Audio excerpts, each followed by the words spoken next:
पूर्वी सुमेध नावाचा श्रेष्ठ व धर्मशाली ब्राह्मण होता. त्याच्या पत्नीचे नाव पवित्रा. ती पतिव्रता म्हणून प्रसिद्ध होती. एकदा तो ब्राह्मण कोणत्या तरी कर्मामुळे दरिद्री झाला. त्याच्याजवळ धनधान्य राहिले नाही. त्याने अनेक ठिकाणी याचना केली, तरी त्याला कुठेही भिक्षा मिळत नसे. त्याला भोजन, वस्त्र, अलंकार यापैकी काहीच मिळेना. त्याची पत्नी पवित्रा केवळ आपल्या घरी स्वतः उपाशी राहूनही अतिथीला भोजन देत असे. विशाल नेत्राची ती पतिव्रता उपाशी राहत असली तरी तिने कधी आपले मुखकमल सुकले आहे असे पतीला दाखवले नाही. घरात अन्न शिल्लक नाही असेही ती कधी पतीला म्हणाली नाही. आपली पत्नी अशा तऱ्हेने प्रेमबंधनाखातर देह झिजवत आहे हे पाहून तो ब्राह्मण मनात खिन्न झाला. आपल्या दुर्भाग्याची निंदा करत नेहमीच प्रिय बोलणाऱ्या आपल्या पत्नीला तो म्हणाला, प्रिये, मी पुष्कळ प्रयत्न करतो, पण मला धन मिळत नाही. मी पुष्कळ श्रीमंताकडे याचना केली, पण ते मला धन देत नाहीत. हे शोभने, आता मी काय करू? कोठे जाऊ? द्रव्याशिवाय तर घर चालू शकत नाही. आता तू मला परवानगी दे, म्हणजे द्रव्य मिळवण्यासाठी मी परदेशी जातो. आपल्या नशिबात अन्न परदेशीच असेल. शिवाय उद्योग केल्याशिवाय काहीच साध्य होत नाही. नशिबावर भरवसा ठेवून काय मिळणार? म्हणूनच शहाणे लोक उद्योगाची प्रशंसा करत असतात. आपल्या पतीचे हे बोलणे ऐकून त्या हुशार स्त्रीच्या नेत्रातून अश्रू उभे राहिले. तिने हात जोडले आणि नम्रपणे मस्तक वाकवून ती आपल्या पतीला म्हणाली, तुमच्या इतका सुजाण पुरुष दुसरा कोण असेल? पण तुमच्या परवानगीनेच मी थोडे बोलते, कारण हित इच्छिणाऱ्यांचे स्पष्ट बोलणे पाहिजे. मग ते ऐकून बरे वाटो किंवा वाटू नये, या पृथ्वीवर कुठेही गेला तरी पूर्वजन्मीच्या भाग्याने जे मिळणार असेल तितकेच आपल्याला मिळेल. भाग्यात नसेल तर सुवर्णमय मेरू पर्वतावर गेले तरी आपल्याला काहीही मिळणार नाही. पूर्वजन्मी मिळालेली विद्या, पूर्वजन्मी मिळालेले धन, पूर्वजन्मी मिळालेली भूमी या जन्मात आपल्याला मिळत असते. ब्रह्मदेवाने जो लिखित कपाळावर लिहिला असेल त्याचप्रमाणे मनुष्याला मिळत असते. भाग्यात नसेल तर पृथ्वीच्या पाठीवर कोठेही गेलो तरी आपल्याला काहीही मिळणार नाही. हे श्रेष्ठ ब्राह्मणा, आपल्या पूर्वजन्मात तू आणि सत्कर्माने मिळालेले धन दान दिले नसावे. आपण या देशात किंवा परदेशात राहिलो तरी पूर्वजन्मात जे दान दिले असेल तेच आपल्याला प्राप्त होणार आहे. आपण पूर्वी दान दिल्याशिवाय तो परम दयाळू भगवान अन्नाशिवाय दुसरे काही देत नाही. म्हणून हे श्रेष्ठ ब्राह्मणा, परदेशी कशाला जायचे? आपण येथेच राहूया. मी तुम्हाला सोडून क्षणभरही राहणार नाही. पती नसेल तर आई, बाप, भाऊ, सासर, सासू वगैरे निकटचे नातेवाईकही त्या स्त्रीला विचारत नाहीत. मग इतर लोक कसे विचारतील?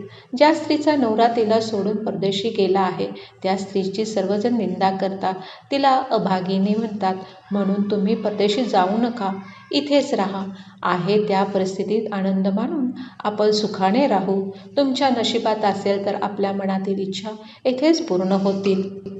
आपल्या पत्नीचे हे बोलणे ऐकून तो हुशार ब्राह्मण परदेशी न जाता तेथेच राहिला. इतक्यात मुनिश्रेष्ठ कौंडिल्य तेथे आले. त्यांना पाहून सुमेध ब्राह्मणाला फार आनंद झाला. त्याने आपल्या पत्नीसह कौंडिल्य ऋषींना अनेक साष्टांग नमस्कार घातले.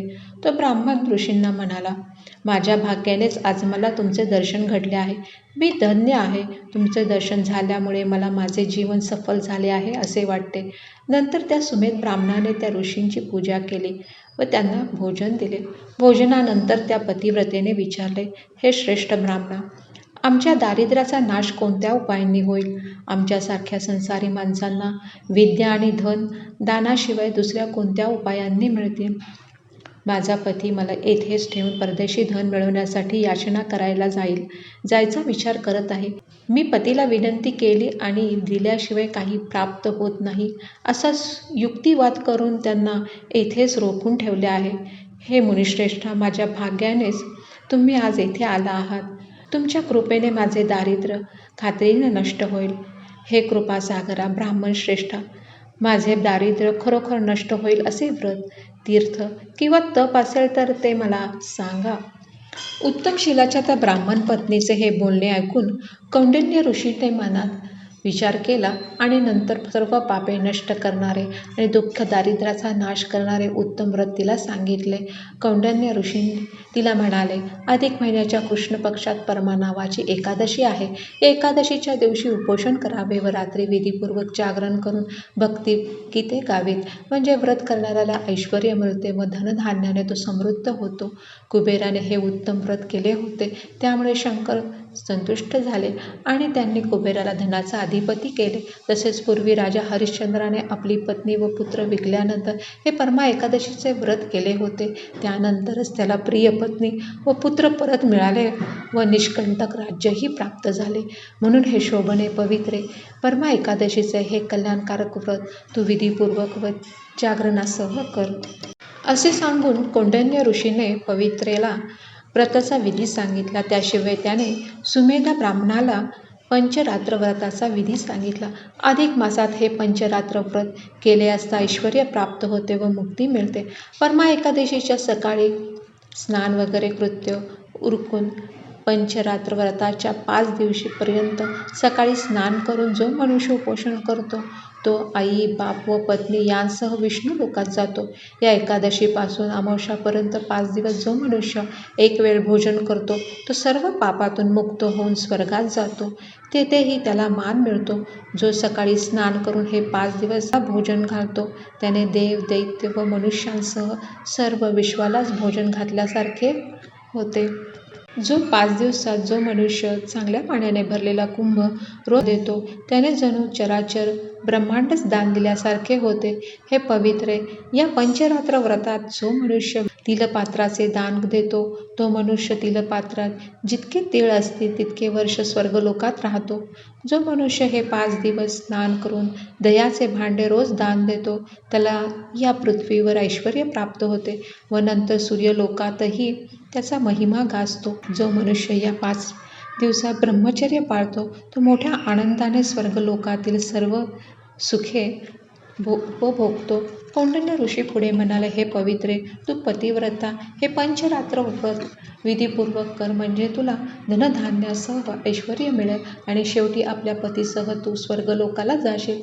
कौंडिन्य ऋषीने सांगितल्याप्रमाणे पवित्रेने पतीसह स्नान केले व भक्तिभावाने विधीपूर्वक अधिक मासातील एकादशी व्रत व पंचरात्र व्रत केले.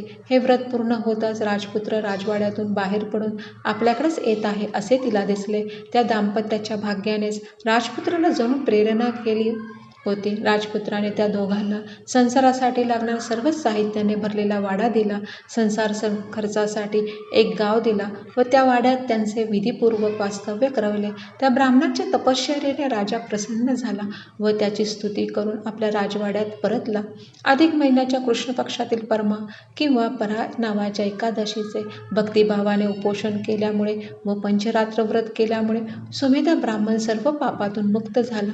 त्याला सौख्य व ऐश्वर्य लाभले.